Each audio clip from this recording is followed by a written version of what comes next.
Então, essa é uma atividade promovida pelo Centro de Estudos Mineiros, aqui da Faculdade de Filosofia.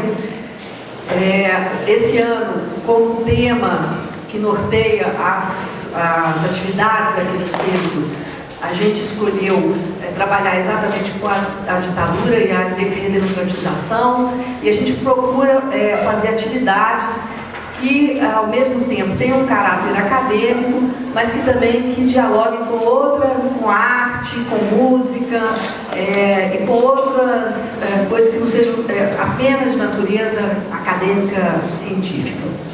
Então, para hoje, a gente pensou essa atividade, que é o filme, Helena, e o enorme prazer da gente ter aqui a Petra Costa, a diretora do filme, que vai fazer então um debate com a gente. Eu vou primeiro passar a palavra à professora Cecília, que é também a professora do Departamento de Filosofia, que é também do Conselho Consultivo do Centro de Estudos Mineiros, e eu vou assentar e vou assistir, e a Cecília vai fazer um pouco uma reflexão, que ela vem trabalhando com o filme, e depois a gente vai começar os debates, tanto por parte da Cecília, quanto aberto à plateia. Então eu agradeço a presença de todos. Boa noite a todos. Obrigada pela presença. Muito obrigada por ter vindo participar desse evento promovido pelo Centro de Estudos Mineiros. E é um prazer, uma emoção falar sobre esse filme, ter visto o filme, participar como debatedor do seu lado, para falar de um filme que já nasceu clássico. E em que sentido eu digo isso? O que o torna clássico é o que possibilita sempre uma mirada nova, uma possibilidade de ver ou ler uma grande obra, descobrindo ou se redescobrindo por meio da obra, de uma maneira diversa. Esse filme, desde o seu lançamento, quando foi lançado, ele já foi visto, discutido por muitas pessoas em diferentes lugares e sob variadas perspectivas. Mas onde ele é exibido, ele produz o desejo de ser revisto. E aqui eu relembro, então, a definição de clássico do Ítalo Calvino. São aqueles livros, mas aqui também vários filmes, dos quais, em geral, se ouve dizer: estou relendo, e nunca estou lendo. Porque também nós mudamos, e aí sempre vivemos de outra maneira. Bom, basta entrar no site para ver todos os merecidos prêmios e o envolvimento impressionante, afetivo e teórico das pessoas, e a vontade de elas reverem o filme. Esse filme tem algo também que eu digo que os gregos chamavam de deinos. É um adjetivo em grego que pode ser traduzido por algo terrível e algo extraordinário. Essa palavra ela aparece, uma das vezes que ela aparece, no coro da tragédia Antígona de Sófocles, para se referir ao homem como um ser que é assustador, mas que é também extraordinário. Em inglês tem duas palavras próximas, terrible e terrific. Terrible no sentido negativo e terrific no sentido positivo. Então aqui o horror da morte, da perda, da dor, ele é transformado em algo imensamente belo, por meio da sensibilidade e habilidade suas, resgatando do esquecimento uma história tão triste para justamente querer esquecê-la de determinada maneira e assim torná-la uma memória suportável. O que eu gostaria de acrescentar a esse filme, que já se tornou, digamos, algo também mítico, o que pode ser? Basicamente, entre tantos aspectos que podem ser discutidos, há dois que me chamam a atenção. Eu me explico, mas antes eu, de certa forma, me apresento. Quando eu fui assistir ao filme, em parte foi por ele chamar Helena. Minha área de pesquisa é filosofia e tragédia gregas, e o meu doutorado na Universidade Universidade de São Paulo foi sobre a tragédia de Eurípides Helena. Eu já escrevi muito sobre filmes que têm Helena como personagem, seja como figura mítica, individualizada, vocês podem se lembrar de filmes como Troia, Helena, ou como metáfora de mulher. Filmes como As Damas do Bosque de Bolonha, de Renoir, enfim, há muitos. Mas quando eu assisti ao filme, seduzida em parte também pelo nome, outras coisas apareceram. Mas recentemente eu vi uma conexão mais explícita, porque num debate na Universidade de Harvard, que parte dele está divulgado no site do filme, o professor Nicolau Sevchenko, ele comparou Helena, da peça, a Helena de Troia. Ele comparou no sentido da beleza de Helena, dela conduzir tantos olhares, seduzir tantas pessoas. E basta, como eu disse, entrar no site e ver tantos relatos sobre isso. Em relação a Helena de Troia, eu lembraria, por exemplo, o elogio a Helena de Borges, sofista do século V, que ao defender Helena e a sua partida para Troia, tendo abandonado o marido, a filha, ele justifica essa partida falando do amor como a razão que a fez partir.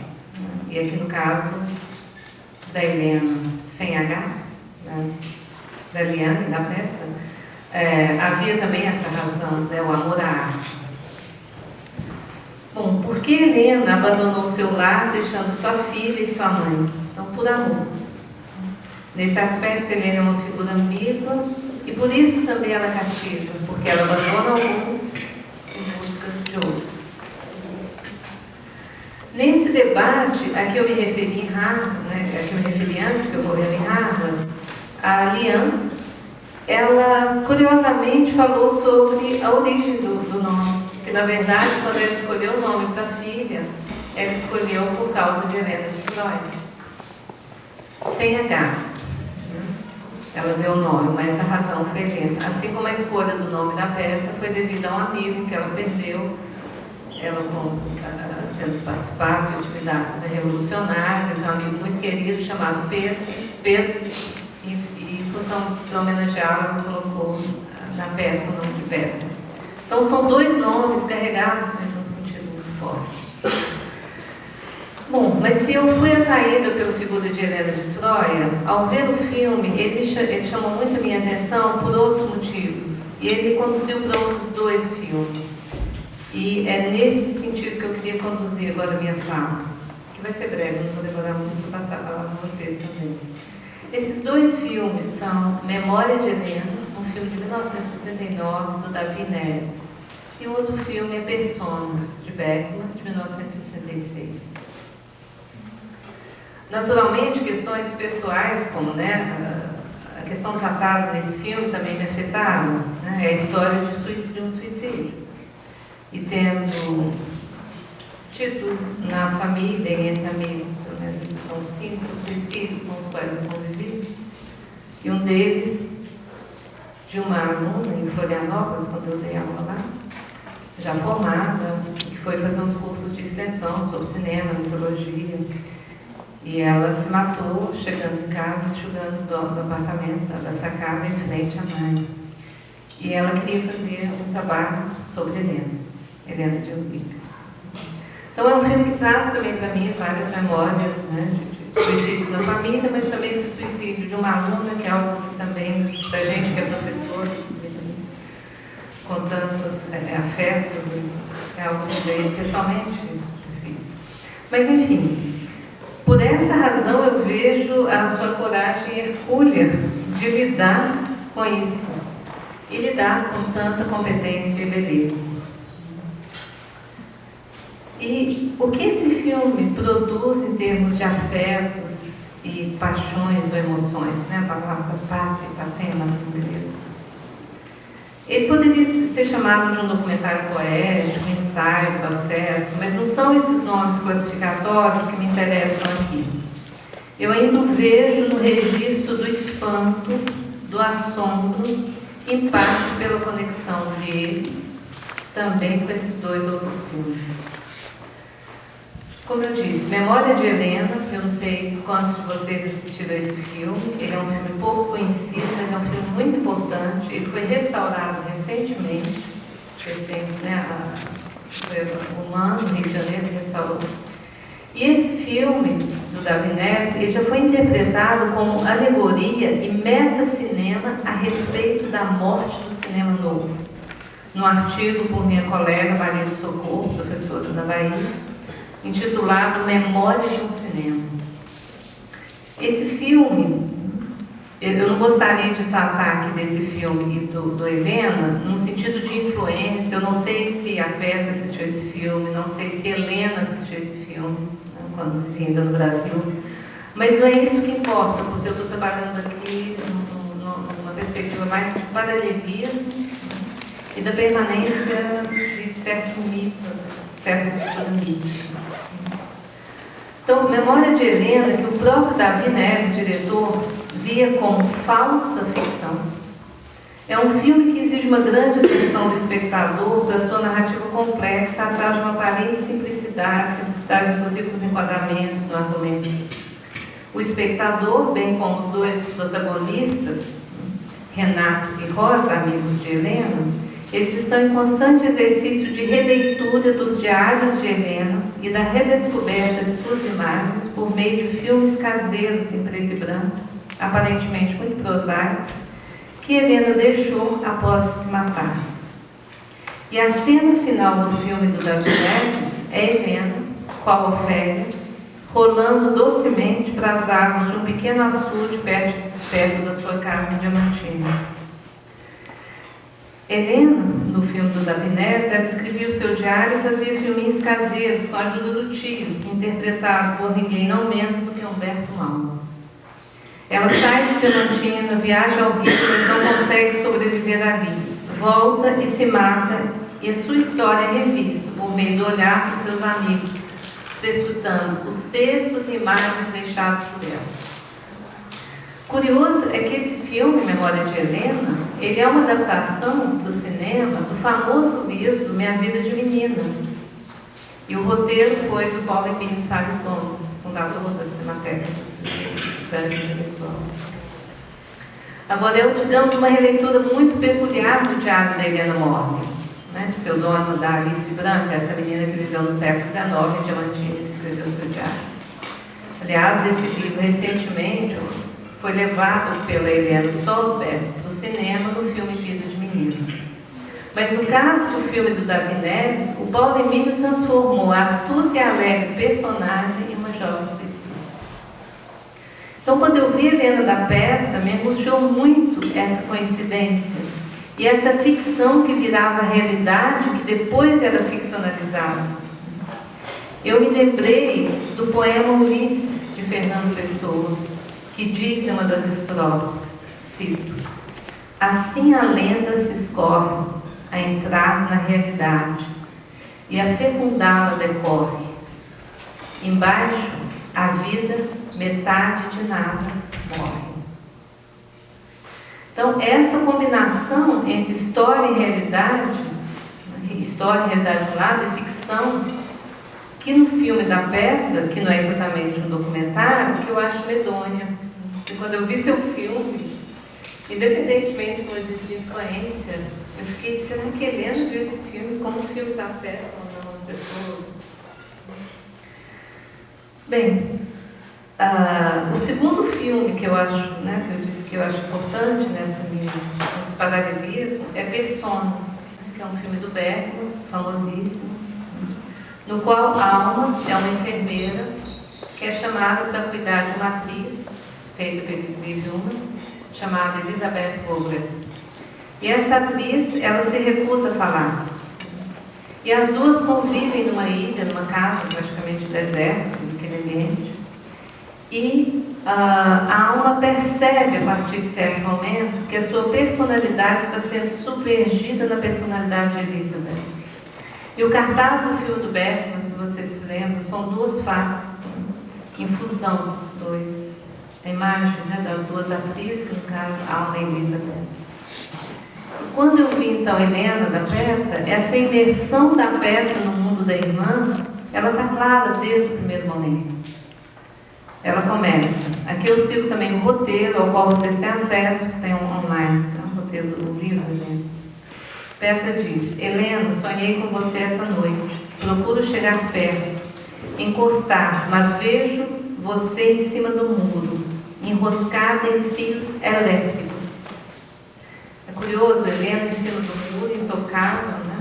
Isso, evidentemente, não é nada, mas se a gente pensar, como diria Machado de Assis, não é nada e é Homero. Se a gente pensar no livro 3 da Ilíada, quando Helena está namorada e todos os gregos, né, podem vê-la e ela é intocável, né? Aquela mulher que conduziu todos para Troia. Então é a famosa cena do livro 3 da Ilíada. Bom, mas a Petra, voltando, né, ela continua. Eu busco, mexo nos fios, buscando tomar choque, caio, morro. Depois Petra, desobedecendo a mãe, vai fazer tudo que a mãe proibiu, né? Pediu para mesmo que ela não fizesse, seguindo então os diários e filmes da irmã. Ela vai para Nova York, vai fazer teatro. Em certo momento em Nova York, na sua estada, ainda criança também, antes, ela fala de um filme, A Pequena Sereia, que assistiu com a irmã, e se espantou com a sereia, que para se tornar mulher, perdeu a voz e morreu. Fez sono. A atriz Elizabeth Gilbert, ela para de falar. Isso aconteceu durante a encenação de uma peça. Então veja esse tópico aí da voz, a perda da voz. O não falar. O filme do Bergman, se vocês lembram, mostra exatamente um close-up, o momento em que ela no palco para de falar. E ela olha diretamente para a câmera. E ela está encenando uma tragédia. Tragédia Electra. A peça, então, Electra, é o que motiva a atriz a se isolar e a perder, de certa forma, a voz deliberadamente. Essa fusão, então, de Petra e Helena, ela, para mim, espectadora com um viés da minha formação, a gente poderia dizer até da minha deformação, né, com olhar de estudiosa de tragédia grega, eu vejo, né, esses personagens, a gente acaba sendo deformado pela especialização, pela produção, mas enfim, está lá no filme, né?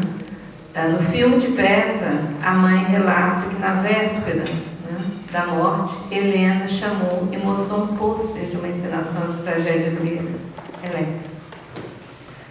É curioso que esse pôster lembrou a Aliana, um desenho que ela fizera quando nova, em que ela tinha um rosto bem vincado e marcado, e ela dizia: eu parecia uma velha trágica, que é um elemento também importante, de certa forma, na caracterização da Electra, seja de Eurípides, de Édipo, de Sófocles, ou mesmo na personagem de Ésipo, que é esse se sentir velho.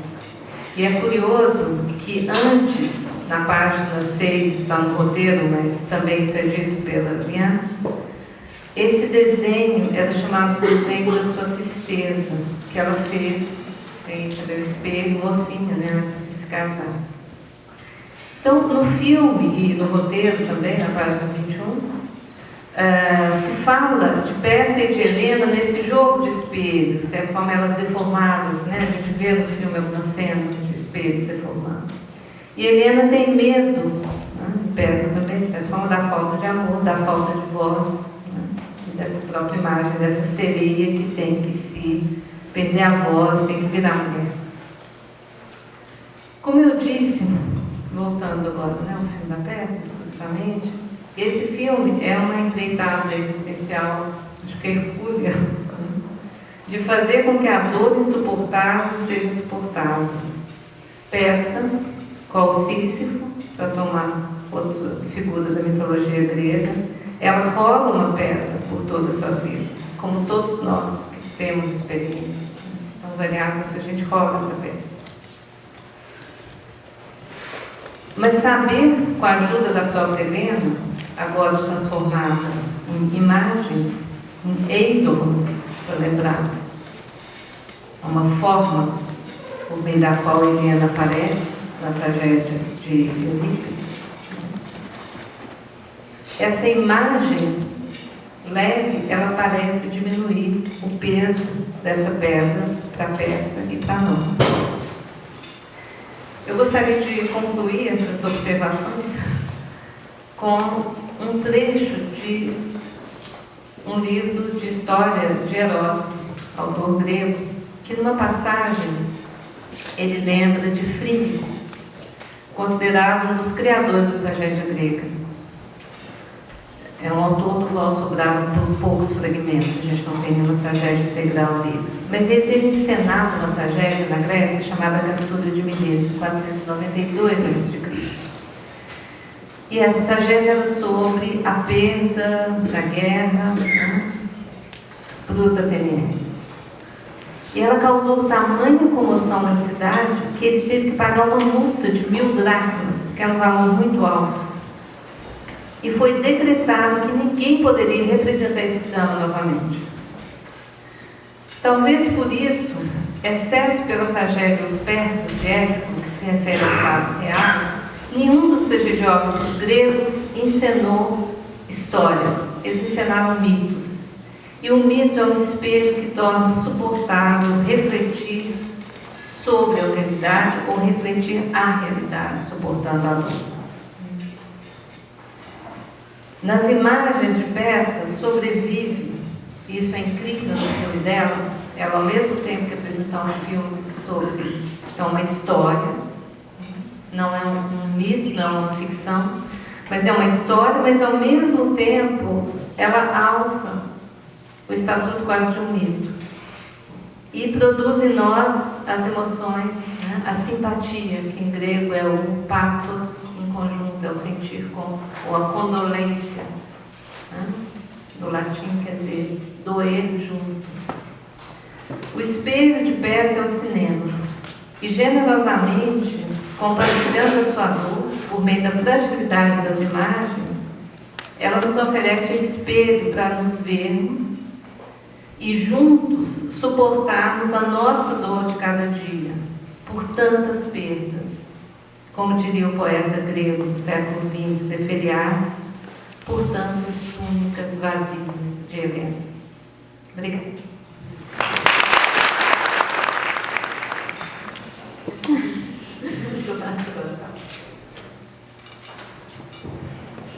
Nossa, fiquei arrepiada diversas vezes com essa fala. Eu nunca vi Memórias de Helena. Algumas pessoas me comentaram, mas eu acabei não vendo, preciso ver. Mas incrível essa coincidência. O que eu achei muito interessante no processo de fazer o filme e que se revelou ainda mais ao escutar é o quanto mais eu ia cavando, mais mitos pareciam aparecer. O primeiro, que foi o da Ofélia, que me aproximou da Helena, porque foi justamente no período que eu encontrei os diários dela, que eu estava lendo Hamlet ao mesmo tempo, e vi na combinação das duas coisas a possibilidade de uma história que falaria não só dela, de mim, mas de muitas jovens mulheres que eu via passando por uma coisa muito parecida. Mas depois, 10 anos depois, quando eu realmente iniciei o filme, veio a Electra, que assustadoramente é Helena e Petra, né? Assim, Electra. O começo do nome de Helena e o final do meu nome com K no meio. E ao ler Electra e ver algumas interpretações da obra, Electra, não sei se em todos, mas em algumas versões se mata, né? Uma corda. Enfim, uma obra que eu vi, eles davam essa interpretação de que ela se matava com uma corda. E a Electra, depois eu percebi, pelo menos eu interpretei, que Hamlet não passa de uma reinterpretação de Electra e Orestes. Desculpa interromper, mas isso é interessante quando eu vi você falando, porque eu... Fala no microfone. Tem um cineasta português, João Canijo, você deve conhecer, que tem 2 adaptações, tragédias gregas, a Ifigênia e a Electra, que ele transpõe do Portugal moderno. E o João Canijo, ele apresentou isso num texto, ele foi convidado para o evento que a gente organizou em Brasília, e ele defende Hamlet como uma Electra. Então, vocês são realmente figuras importantes, né? Que passam pela relação com a mãe. Mas é bem interessante essa hipótese. Como se ele juntasse o Hamlet a Electra e Orestes, ele vinga, enfim. Mas para mim foi muito interessante descobrindo isso, e aí como o próprio mito da Pequena Sereia, que era uma memória, é tão significativa, e eu acho que é normal, acho que qualquer pessoa que cavuque um trauma, que realmente entre com essa perspectiva quase arqueológica, uma memória que tem um pulso dolorido, doloroso, vai achar muitos arquétipos, porque acho que a gente está sempre girando em volta dos mesmos temas, né? A humanidade. E isso ajuda, como você falou. Eu acho que essas histórias, esses mitos ressignificam aquilo que, pelo trauma, ficou deserto de significados. Então, a gente ajuda a dar nome a essas dores e achar os personagens que passaram por jornadas parecidas. E é interessante que hoje, vindo para cá, eu estava lendo que tragédia talvez venha da palavra que é voz adolescente, que os cantavam as tragédias, eram os adolescentes que estavam com a voz dos eunucos, talvez, não sei. Mas, pelo menos essa tragédia é uma tragédia muito adolescente, que vem dessa dificuldade de se assentar enquanto ser humano no mundo, eu acho. E aí só um pequeno parênteses antes de abrir para a plateia, é que uma coisa que eu não sabia que quando eu processo de fazer o filme eu descobri que era até uma parte do filme, hoje é um extra que dá para ver no site mesmo, que tinha um grupo, você me corrige, na Grécia, que cultuava Helena e chamava ela de Helena das Árvores. Ia para as árvores e colocava pequenos papeizinhos com escrito Helena nas árvores, nesse culto, porque tinha uma possibilidade de que Helena tinha sido enforcada em uma árvore, ou se enforcada em uma árvore.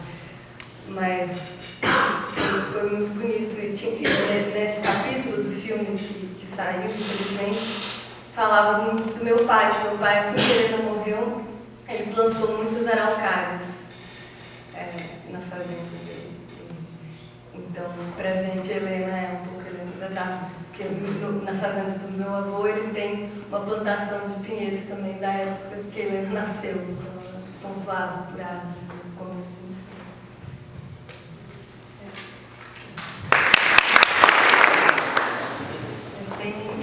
Como eu disse, Helena é uma personagem bastante complexa, mas tem o nome dela, uma das possibilidades, etimologicamente, Helena Dendris, que é Helena das Árvores, mas não pelo enforcamento, embora o enforcamento seja um modo feminino de morrer, assim, que é comum nas tragédias gregas, pelo menos. Mas pelo fato de Helena ter sido, e isso é bem diferente em relação aos personagens gregos, ela ter sido, antes de ser uma personagem, uma mulher, não uma personagem mítica, mas enfim, uma mulher, ela era uma divindade. E uma divindade que era representada com uma estátua de madeira. E é comum você roubar uma divindade, quer dizer, entre cidades-estados, se bem que nesse momento místico, não é cidade-estado, mas essa estátua teria sido levada de um lugar de uma cidade para outra, roubada. E quando uma estátua de uma divindade é roubada, quer dizer, há dois problemas. A cidade onde ela saiu perde a proteção, e a cidade onde ela chega tem problemas porque aqueles que a roubaram vão querer, né, reaver. Posteriormente, outras versões do mito, né, quer dizer, esses mitos da forma que a gente recebeu, do Homero, por exemplo, são várias camadas de literatura oral, depois foram, né, registradas por poeta Homero, por vários poetas, mas enfim. Mas posteriormente, elas se transformam numa mulher, e essa mulher que é roubada, levada de uma cidade para outra, que é uma prática comum. Heródoto começa a história contando, embora seja o pai da história, ele conta um rapto de 4 mulheres, né, todas míticas. Io, Europa, Medeia e Helena. Então, a Ásia vem, pega uma, depois os gregos vão lá, pegam outra, Helena é a última dessa. Quando Helena se torna personagem, uma mulher, essa estátua ela é transformada de outra maneira. Essa figura de madeira. Aí a gente tem um tipo de racionalização e a criação no negócio de alguns do cavalo de Troia. O cavalo de Troia qual Helena, ele é levado e recebido em Troia, mas ele dentro tem os guerreiros. Então, ele é algo ruim para a cidade, né, troiana. Mas o cavalo de Troia seria uma racionalização posterior dessa figura de Helena, que é em forma de madeira, mas é uma divindade ligada às árvores. Né? Mas, de qualquer forma, faz sentido essa conexão dela com as árvores. Então, e depois, em outras versões do mito, ela passa a ser divinizada novamente e vai morar com Aquiles nos serviços. Agora, em relação à tragédia, a palavra tragédia, ela vem do grego, tragos, ose, quer dizer, é o canto do bode, né? Isso é inclusive Aristóteles. Não se sabe se porque se sacrificava um bode em homenagem a Dioniso, ou porque se oferecia um bode, mas o bode é um animal muito importante na esfera dos sacrifícios, né, gente? Mas de qualquer forma há também coro de jovens meninos ou meninas que são muito importantes em certos rituais, mas não exatamente da tragédia de um coro de profissionais, né? Um coro inclusive que é muito caro e é financiado pela polis. Né? Inclusive Platão na República diz: uma cidade não deve dar um coro para uma tragédia, que é algo muito caro de financiar, se aquela tragédia for contra valores importantes da cidade. Né? A República vai discutir isso, mas o coro, em geral, é um grupo profissional. Né? Mas tem coros também de crianças. São detalhes muito falar. É a Libra. Eu posso fazer uma pergunta? A minha pergunta ela vai exatamente no seu papel como diretora dessa história tão forte, né? Eu queria entender um pouco como que foi no processo de filmagem, no processo de criação, desde o roteiro até lá, quando você estiver editando, fazendo a montagem, como que foi separar o ser diretora, né, de tomar decisões do seu filme? Porque, querendo ou não, você quer fazer um filme que funcione, um filme que emocione, que toque as pessoas, que você conseguiu que o produto funcionou 100%. E como você conseguia separar esse lado de diretora e esse lado de... Você estava dentro da história, a história é sobre você, a história é sobre o que você viveu, né? Como que foi essa questão de conseguir lidar com essas duas situações? Assim? Primeiro, eu queria muito agradecer a João Deputado e Cecília por essa oportunidade de um encontro, e discutindo, enfim, para mim, esse filme não veio muito de uma vontade de fazer uma biografia, mas era mais um filme é algo tão trabalhoso, demora tanto para fazer. Eu quis ir direto ao assunto que eu não poderia deixar de falar. A história que eu vivi, que eu não poderia deixar de falar e que eu senti, como eu contei, aos 18, 17 anos, ao encontrar os diários de Helena, quase que um dever de falar dela e dessas mulheres. E então, ao já ter essa perspectiva da ideia do filme ter nascido de uma cena de teatro que eu fiz no curso no Teatro da Vertigem, que é um grupo de teatro de São Paulo que eu gosto muito, eu já tinha uma perspectiva ficcional, assim, de misturar a história do Ofélia com a história da Helena, um pouco com a minha história. E depois, quando se transformou num filme, veio também dessa vontade ficcional demais.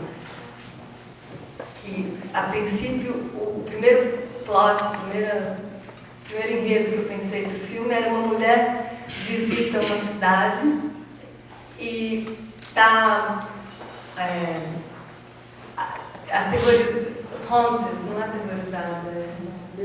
amedrontada por vozes que ela escuta sobre a morte, e que os espectadores ao longo do filme achariam que seria a morte dela, que ela está pensando em se matar, para no final descobrir que não, que essa morte já aconteceu.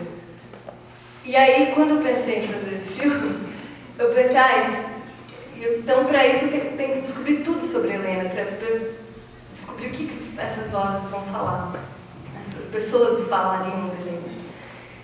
E aí eu comecei o processo de pesquisa e entrevistei todo mundo, inclusive a Lívia, que está aqui, minha tia, conheceu muito a Helena, e descobri muito sobre ela. E aí esse momento foi o momento mais difícil, eu acho,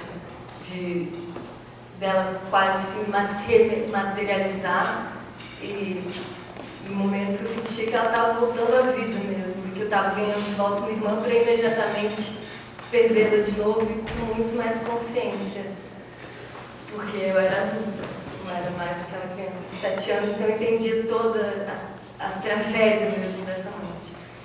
Depois, quando a gente começou a montagem, foi muito pelo olhar das pessoas com quem eu estava trabalhando, a montadora, Bela Creta, brasileira, uma montadora muito boa, antiga brasileira, que montou a Hora da Estrela, enfim, está aí há muito tempo. Esse olhar da montadora que me ajudava a ver o que era interessante para outras pessoas além de mim.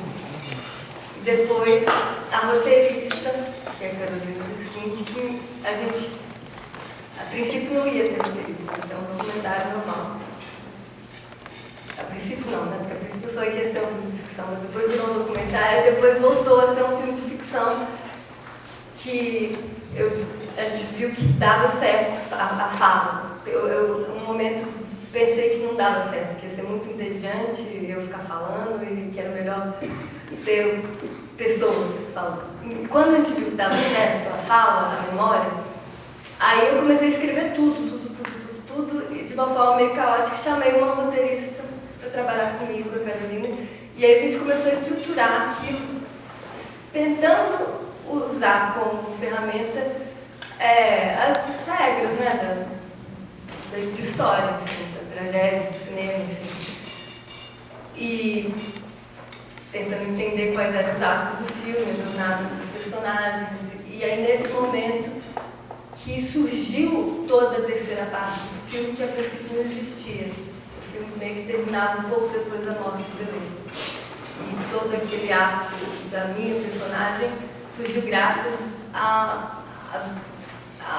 provocação da roteirista e da outra montadora, Marília Moraes, de que precisava ter esse arco. Então, e no processo a gente encarava o meu personagem como um personagem de ficção, e todos, a história como uma história de ficção. Boa noite. Meu nome é Átila, eu tenho o privilégio de ser aluno na Sicília, é um privilégio mesmo. O que eu queria apontar é como que a gente vive numa grande teia. Eu tive contato com o filme, né, com o documentário, a propaganda do Festival Internacional de São Paulo, e a gente tem muita preocupação com os nossos filhos. E a gente passa pela adolescência, e a adolescência é esse boom, né, de possibilidades, dentro de possibilidades de ilusão, e a gente fica sem saber qual que é o nosso destino a partir daí. E esse filme me chamou a atenção pela preocupação do processo de minha filha, dos meus filhos, nessa passagem, pelo que eu passei, dessa experiência de você sentir as suas possibilidades não vingarem. Qual é o caminho que você vai seguir? O que eu represento qual é o meu significado? Eu ainda tenho significado se a minha ilusão, né, se a minha possibilidade não se abre mais. A gente passei por isso. Eu acho que é um quadro, quando você fala da adolescência, é um quadro trágico, porque hoje eu acredito muito que a gente tem um processo de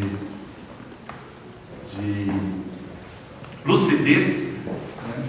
As ilusões vão se dissolvendo, a gente vai se tornando mais lúcido do que realmente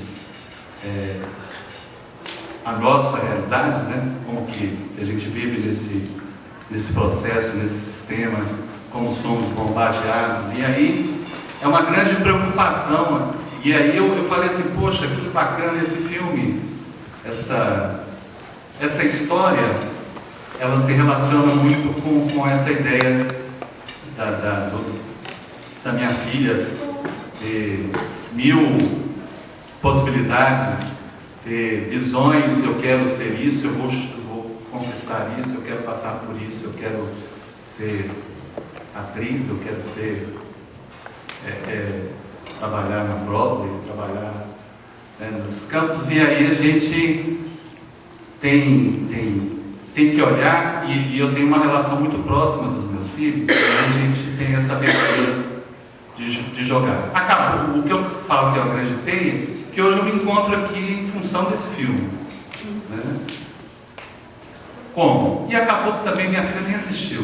Né? Eu ia sentar com ela porque nem assistiu.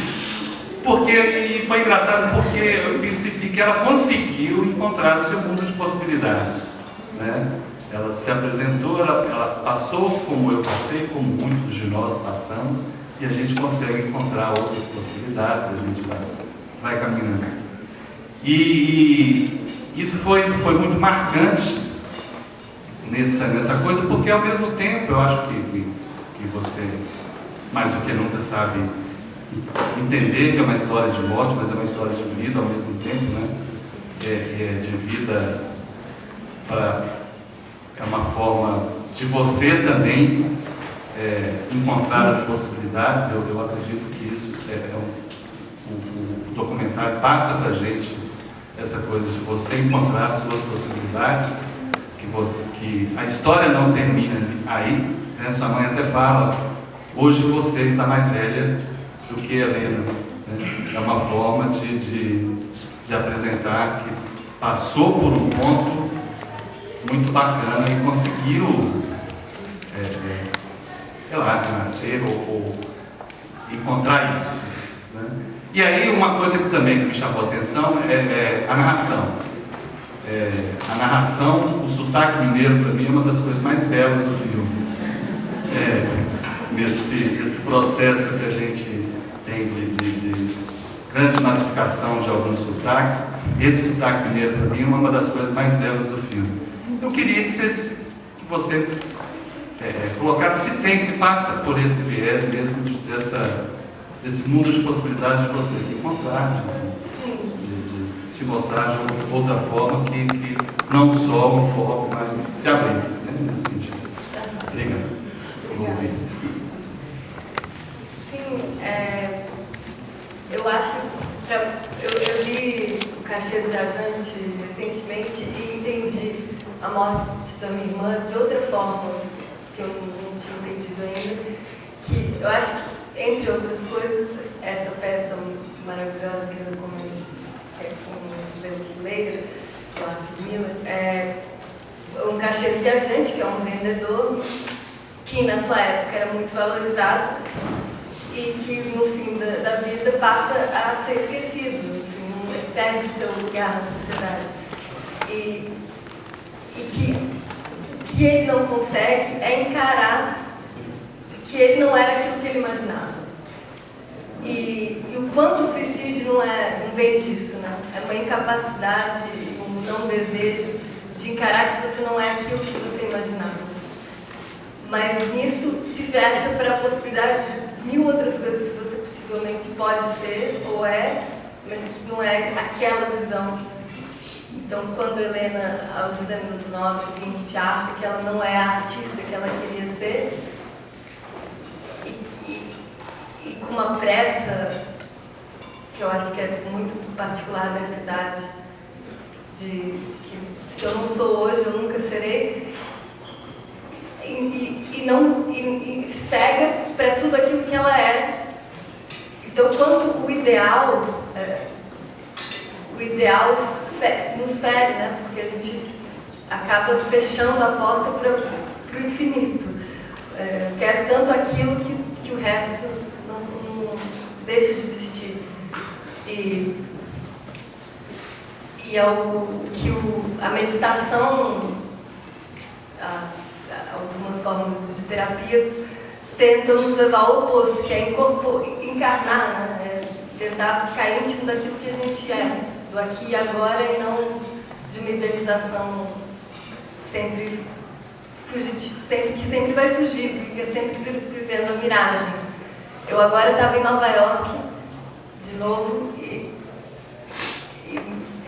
dessa vez me desiludi com a cidade, porque é uma cidade que vive desses ideais, né? Tem milhares de coisas incríveis, mas vive dessa possibilidade do sucesso. Então, você está sempre indo atrás de algo que nunca está na sua frente. E nunca fica íntimo daquilo que é. Não tem espaço, não tem tempo, a pressa não deixa.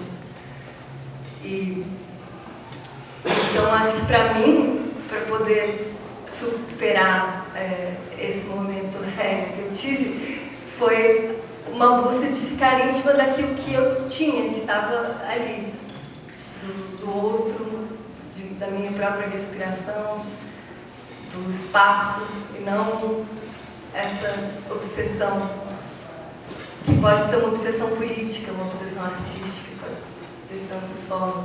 Mas a gente é sempre obcecado, então por isso que eu fui obcecada. Então é só achar um equilíbrio entre a obsessão e a intimidade com o agora.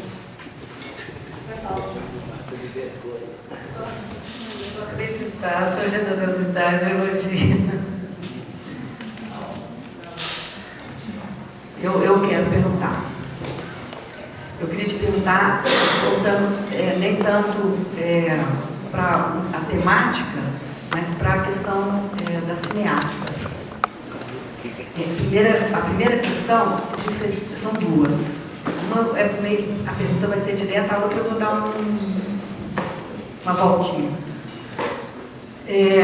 Eu queria que você falasse mais porque a primeira vez que eu li sobre o filme, falava de um documentário, mas ele na verdade não é um documentário. Então eu queria que você falasse um pouco dessa relação entre documentário e filme. E como que você acha que a crítica tem visto mais como um documentário ou como um filme? A outra questão é até de caráter pessoal. Você tem um outro filme, né? Não sei se as outras aqui já viu. Né? Petra fez um primeiro filme sobre os dois avós, né? Sobre um filme que, na verdade, surgiu um pouco. Eu cheguei em casa um dia e meu pai disse: a Petra fez um filme de aniversário da avó e me deu o filme para ver. E eu pensei, pus lá de lado e demorei um pouco para ver o filme, assistir o filme, né? Achando que era um filme assim, que igual a gente faz, né? Pega umas imagens antigas e põe. No dia que eu assisti esse filme, eu levei eu falei, gente, a Petra é uma cineasta. Eu queria que você falasse um pouco desse encontro, né? desse encontro dessa linguagem de cineasta, né? Porque na verdade você foi fazer teatro pensando muito, seguindo a ânsia de ser artista e não o outro lado da câmara. Então eu queria que você falasse um pouco desse encontro e o que você acha que é a sua linguagem. Porque há pouco tempo você até me disse, eu não vou fazer mais filme pessoal. Meu filme agora, eu quero fazer um filme que tenha uma história que não tenha a ver comigo. E eu sei que você está terminando um filme falasse um pouco do filme também e de como você se vê como cineasta. O João Moreira Salles deu, para mim, a melhor definição.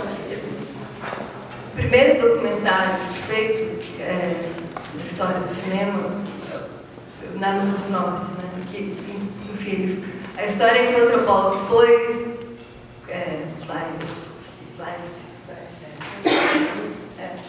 ele foi retratar os esquimós, voltou, parece que pegou fogo no filme, aí voltou e reencenou tudo que ele já tinha filmado, mas teve que atuar em filme, porque ele não usava já mais um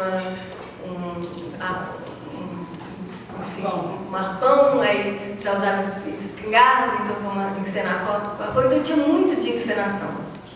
Era um filme de ficção em muitos aspectos. E que depois o documentário, como gênero, foi, de acordo com ele, ficando pior, porque aconteceram as grandes guerras e o documentário acabou tendo a responsabilidade de ser jornalístico e falar com objetividade sobre aquilo agora. E que perdeu esse aspecto da encenação.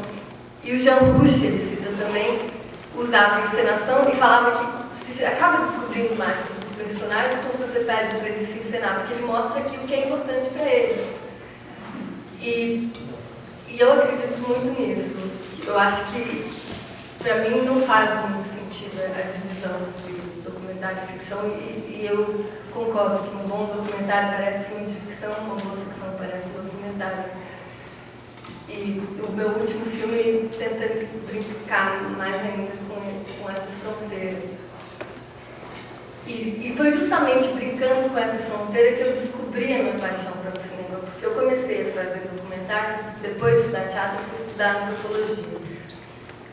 E as minhas primeiras tentativas cinematográficas eram muito mais objetivas, assim. E eu usava a câmera para fazer entrevistas e para descobrir coisas, mas como uma ferramenta. E no momento da montagem era um grande sacrifício, assim, eu não consegui, demorou para eu aprender qual é o prazer da montagem. Para mim era uma fase que não fazia muito sentido. E foi só descobrindo a montagem, quando eu trabalhei em Olhos de Ressaca, a Ana Rocha, que é filha do Glauber, que montou o filme, e ela é uma grande artista, assim, de montagem. E a gente foi tendo liberdade total de pegar uma imagem, colocar com outra voz, não tinha que ter a fidelidade de imagem e som. E aí a câmera Super 8 foi uma grande professora, porque são só 3 minutos, então não era uma entrevista, a gente pensava nas imagens, que era minha avó tomando banho, eles se beijando, eles na gangorra, na cama, acordando. Então, ali encontrei o princípio do cinema, que é mostrar imagens significativas, depois pôr sons significativos com aquilo. E o conteúdo deixou de ser o propulsor. Né? E aí essa dança de som e imagem que foi me seduzindo e que finalmente eu tive prazer na montagem. Eu acho que eu posso fazer isso, assim, algo que me faz descobrir algo sobre a realidade e que ao mesmo tempo eu posso dançar fazendo. Então, foi um pouco assim. E aí o último filme que você cantou se chama Olmo e a Gaivota. Olmo é um tree, que eu não sei como fala em português, é uma árvore em italiano, e é com 2 atores do Teatro do Soleil, que é uma companhia francesa de teatro, que estão encenando a si mesmos. Eles são casados, um homem e uma mulher, e eles encenam um pouco cenas da própria intimidade do casamento deles e durante os 9 meses da gravidez. E ela entra numa certa crise existencial durante esse processo, que eu acho que é um processo, um outro rito de passagem, se você for pensar na adolescência para a vida adulta e depois a maternidade ou a paternidade. E aí o filme é isso, ele brinca o tempo inteiro com uma ficção documentária Para mim foi muito interessante, porque eu nunca conseguiria entrar na intimidade desse casal se não fosse pela ficção, porque eu posso pedir para eles encenarem uma cena de amor, o teste de gravidez dentro do banheiro, e a gente fez ela gravar o diário, né, um diário de áudio durante os 9 meses da gravidez e construir a narrativa mental dela durante esse processo, através da voz off. E ao mesmo tempo ter intimidade verdadeira desse casal, brigas, caras, enfim, foi muito prazeroso. Vai lançar em novembro, no Brasil. Vai lançar no carro em agosto. Depois eu vi a conversar com pessoas muito pessoas, mas a proximidade, né? A coisa técnica, tem um pouco do apoio, muito bom. Mas eu fiquei curiosa por que você escolheu esse título, Machadiana. Você tem alguma? Porque sempre que eu perguntava, mas como que você se apaixonou pela minha avó? E ele está aqui, o protagonista. Ele falava porque ela tinha olhos de ressaca. Por muito tempo eu achei que era porque ela tinha olheira. Até o dia que ele me explicou, não, achei que você sabe, me captou.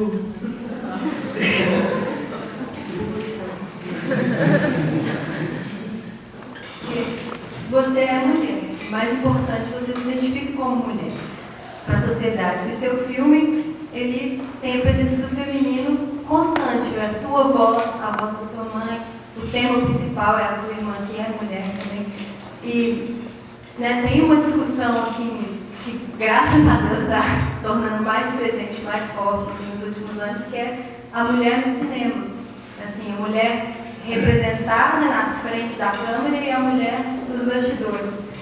E assim, eu queria ouvir você falando um pouco como que foi para você, como mulher, entrar nessa indústria que é sufocante, quando você é uma mulher que não está fazendo um papel que é esperado de uma mulher. E como foi para você, assim, não sei se você conhece um Tumblr que chama Shit People Say to Women Directors, que é, tipo assim, merdas que as pessoas falam para as mulheres diretoras. E tem muitos relatos, assim, das pessoas, desde aquele machismo, assim, bem sutil, que pra gente não é sutil, né, mas assim, desde aquele machismo bem sutil até, assim, coisas diretas mesmo, assim, das diretoras chegarem, falar que elas precisam e o diretor fotográfico falar, senta aí que eu sei que eu estou fazendo, coisas assim desse tipo. Eu queria saber como foi para você, se você formou, eu não sei qual foi a sua equipe, na hora que eu vi os créditos, estava muito claro, não deu para ler, se tinham muitas mulheres na equipe, como foi formado e se, enfim, né, como é que foi assim, para você, se houve respeito mútuo, se foi difícil para você intrincar assim, nesse caminho até direção.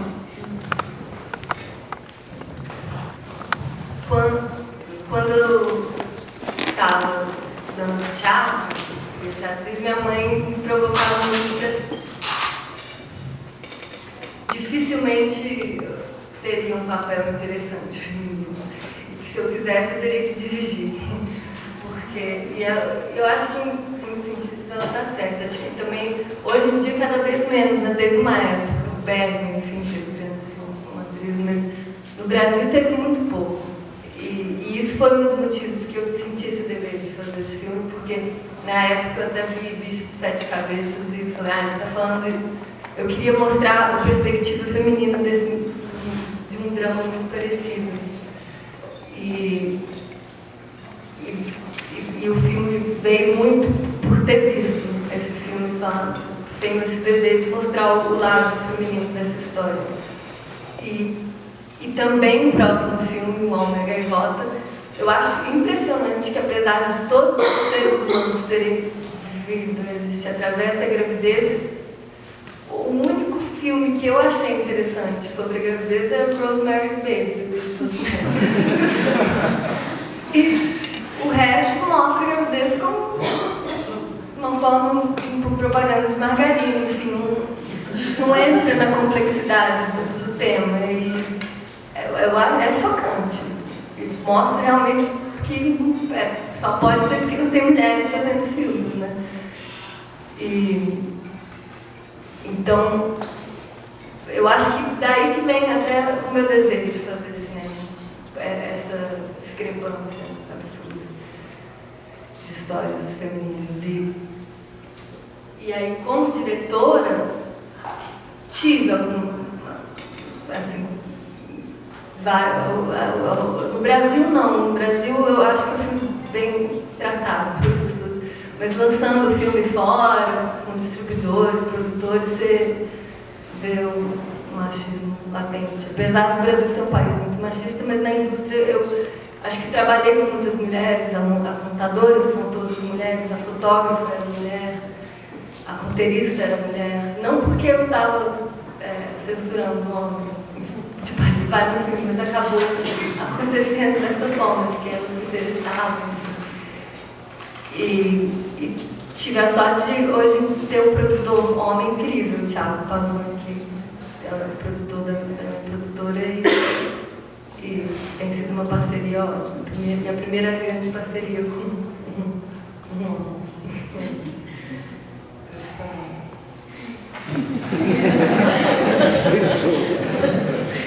Agora aí não vai chegar.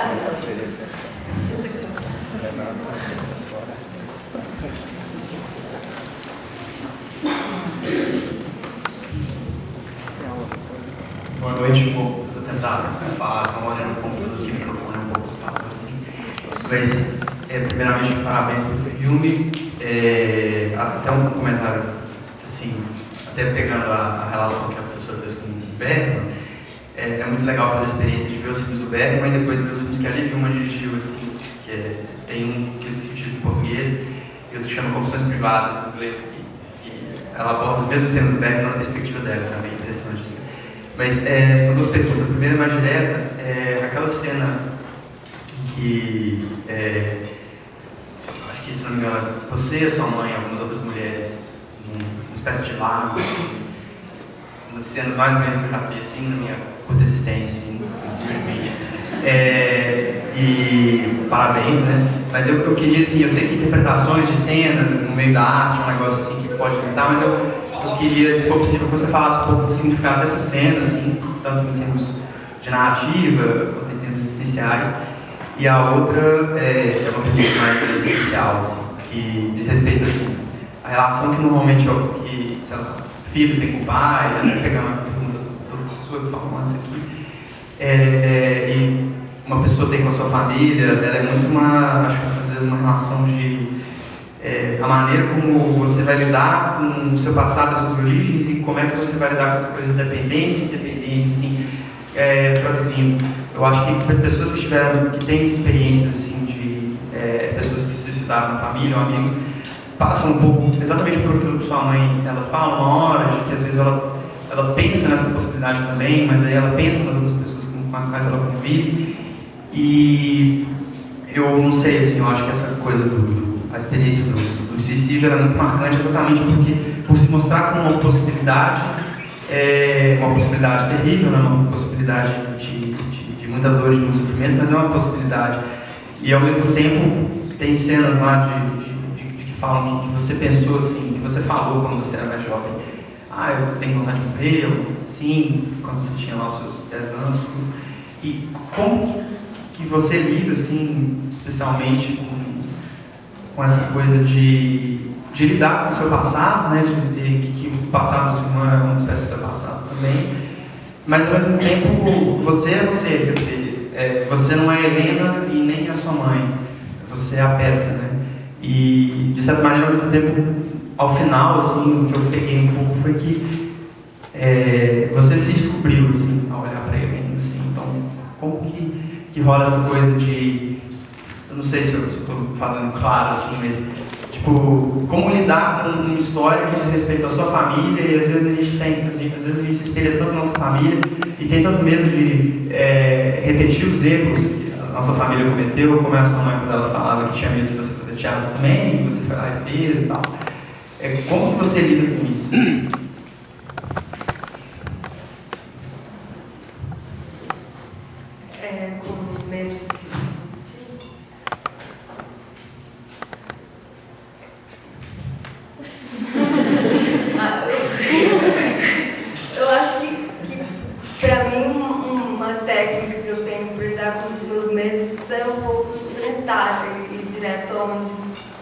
eu tenho medo e ver o que dá. É um pouco arriscado, mas enfim, pelo menos você acaba alguma hora ou outra matando essa assombração ou fazendo algo. Enfim, fica do íntimo dela até que ela se dilui, porque eu acho que o medo ele persevera na negação, né? Quanto mais você o nega, ele vai tomando outras formas e se transfigurando e continua existindo. E quando você não olha para ele e fala, agora me mostra tudo que você tem, me leva até o sétimo inferno, ele vai continuar te assombrando. Então, eu me divirto nesse mundo. Eu adoro montanha-russa, pular de pedra. É algo que me dá prazer. A cena da água. A cena do rio, estou preocupada com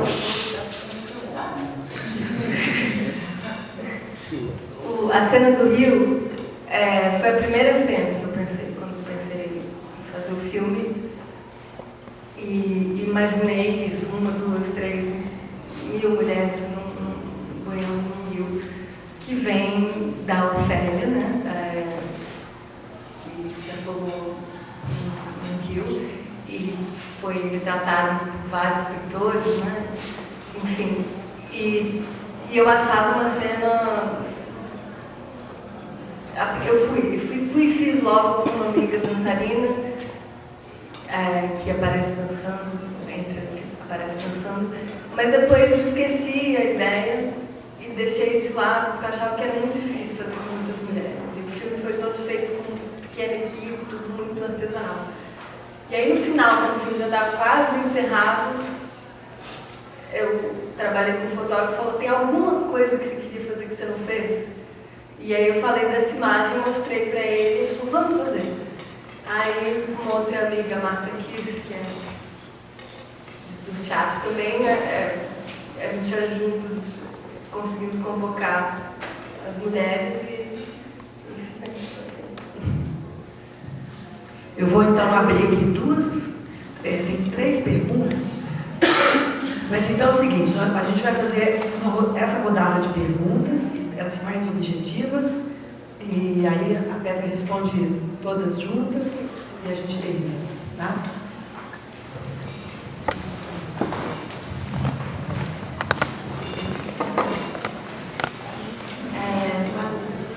Eu vou tentar ser objetiva, tentar formular, na verdade, porque tanta imagem linda que seja, não sei. Mas eu queria pensar sobre a construção das imagens do filme, como que é essa construção de uma memória e ao mesmo tempo de um filme que você falou que você tratou os personagens como ficção, mas ao mesmo tempo não sei até que ponto que tinha se tentar reencontrar com memórias suas, memórias de infâncias que estão distantes.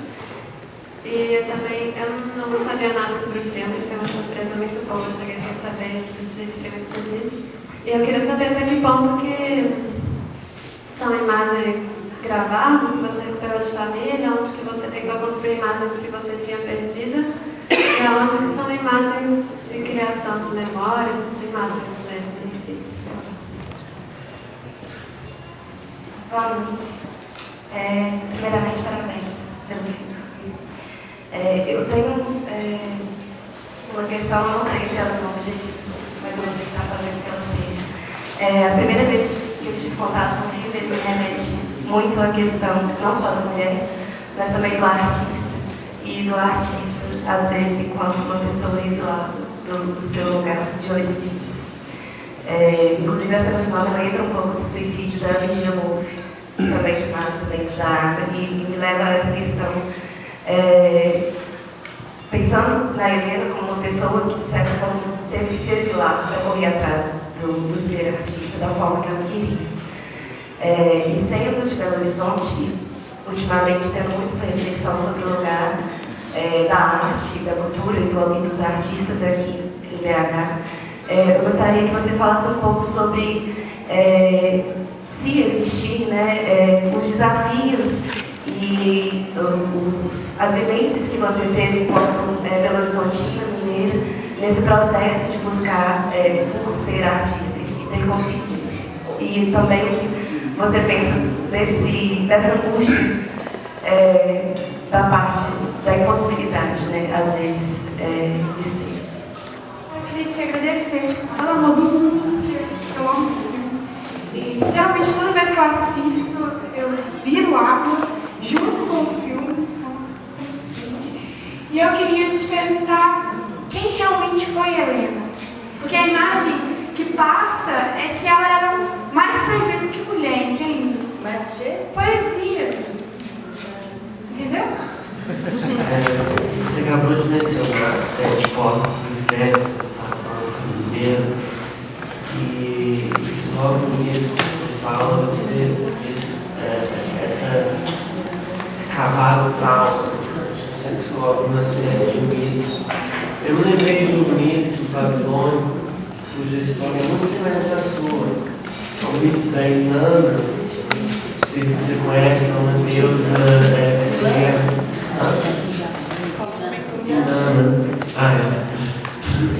E a Inanna vai casar e ela resolve chamar a irmã dela para o casamento.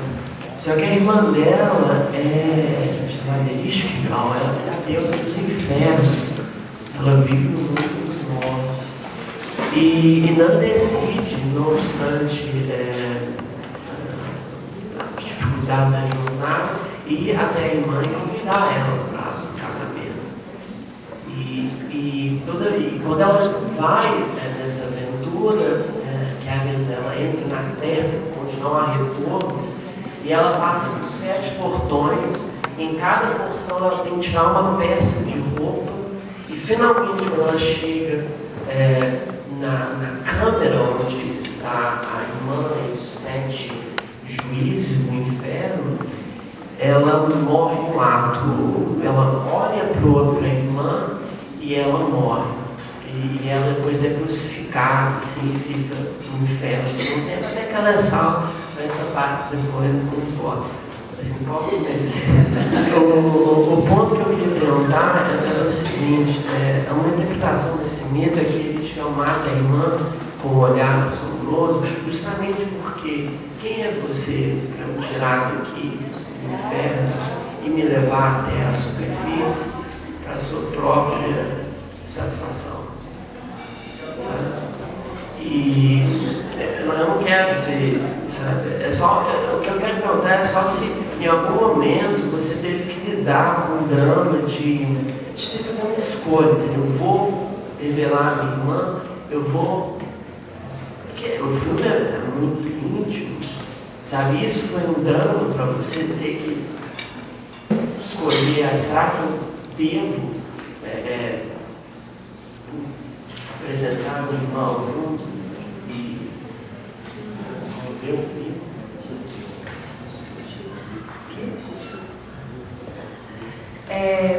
Tá, vou entrar na ordem. A questão da artista.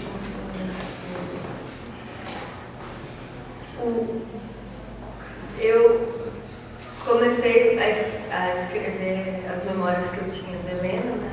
Comecei a fazer um filme e eram mais ou menos 5 ou 6 memórias significativas e todas que tinham quase um aspecto lendário para mim. Como Vila Concha, enfim, eram para mim memórias muito significativas. E muitas tinham o elemento da água, coincidentemente. E para depois construir imageticamente essas memórias, não só por isso, mas fui para Nova York com uma câmera Super 8, com esse intuito de filmar a minha memória da cidade e depois outros lugares, assim, meio que me dei liberdade de filmar onde eu quisesse, onde eu achasse a minha memória eu filmava. Mas a maior parte, quase todas as imagens que parecem de arquivo são realmente imagens de arquivo. Isso foi um grande encontro assim, do filme, que eu encontrei 25 horas de imagens de arquivo que eu nunca tinha visto e ninguém nunca tinha visto. Estavam engavetadas que eram imagens de quando eu nasci, a Helena ganhou uma câmera filmadora e filmou muito e começou a fazer esses filmes de terror, enfim, tem esses aspectos. E aí só tem uma memória, uma imagem que parece de arquivo, não sei se vocês viram, que é os bichinhos de pelúcia ali, e aquilo foi construído, não tinha ninguém filmando. Mas minha mãe namorou um homem depois do meu pai, Felipe, e ele filmava muitas dessas imagens, muitas pessoas perguntam, mas quem estava filmando eu entrando no colégio e tal? Foi ele filmava muito. E o que foi incrível descobrir, quando eu comecei a fazer cinema, eu não sabia, mas enfim, a minha avó filmava, minha mãe filmava, minha irmã filmava, eu tive esse presente de que a câmera estava muito presente assim, na minha família. Aí, a questão do artista, esse lado, enfim, Helena com certeza sofreu essa dor mais do artista mesmo, de querer ser um artista e perceber que se isso for possível, eu prefiro morrer. E eu fui num caminho muito diferente, eu acho, porque eu nunca me vi artista. Desde pequena eu achava que eu não tinha dom para nada.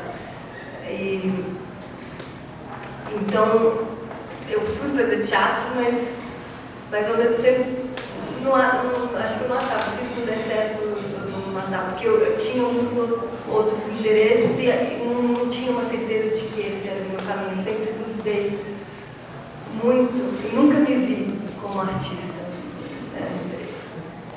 E aí entrei mais e neguei muito também.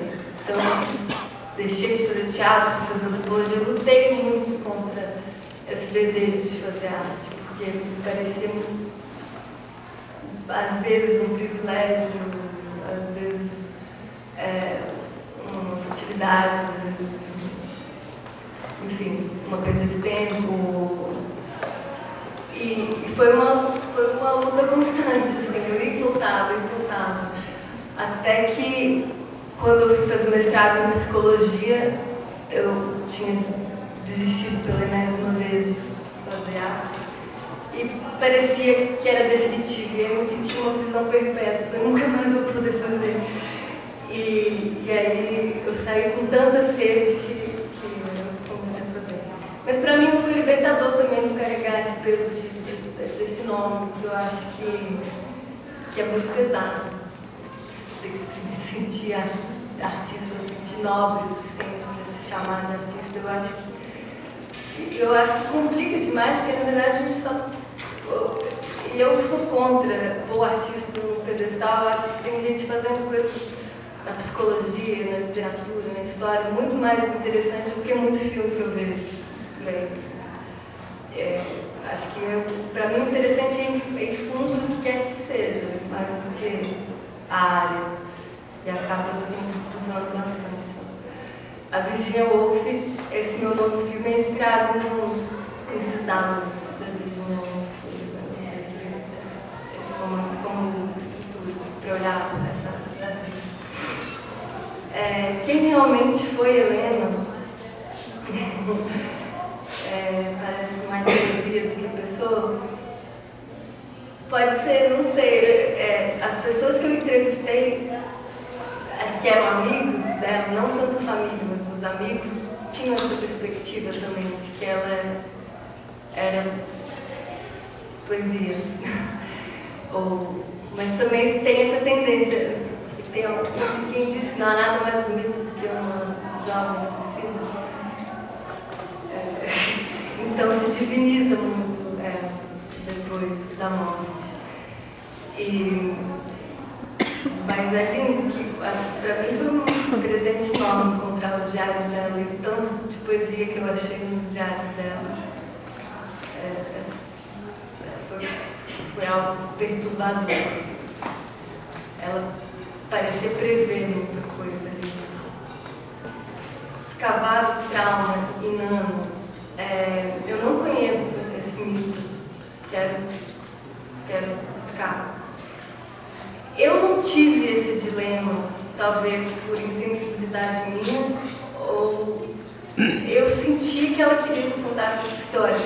Porque, primeiro por causa dos sonhos que eu tinha, nitidamente. E esse filme eu comecei a fazer justamente depois de ter esse sonho que eu descrevi no começo. E quando eu comecei a fazer o filme, eu comecei a ter sonhos mensalmente com a Helena. E o que foi mais incrível para mim, eu escrevi isso até num artigo para Harvard, que está no site, mas que eu tive esse sonho que foi o mais dolorido, em que ela morria e eu morria através dela. Depois, outro em que eu vi a Helena e ela estava se machucando com várias coisas cortantes, faca e tal. Eu chegava com o desejo de fazê-la parar e vi uma voz que falava, não, isso está aliviando a dor dela. Aí outro que eu via o rosto dela, triste, que se transformava no rosto da minha mãe, depois no meu rosto. E outro que eu estava cozinhando o vômito da Helena e vi uma voz que falava, eu via fumaça saindo do vômito e vi uma voz que falava, essa é a dor dela. Depois outro que eu sobrevoava uma floresta verde e que num canto era mais laranja e alguma voz que fala também, quando fica laranja quer dizer que ela está bem. E o último em que eu dançava com ela era pequena e ela me puxava e a gente dançava. Depois eu não sonhei mais com ela.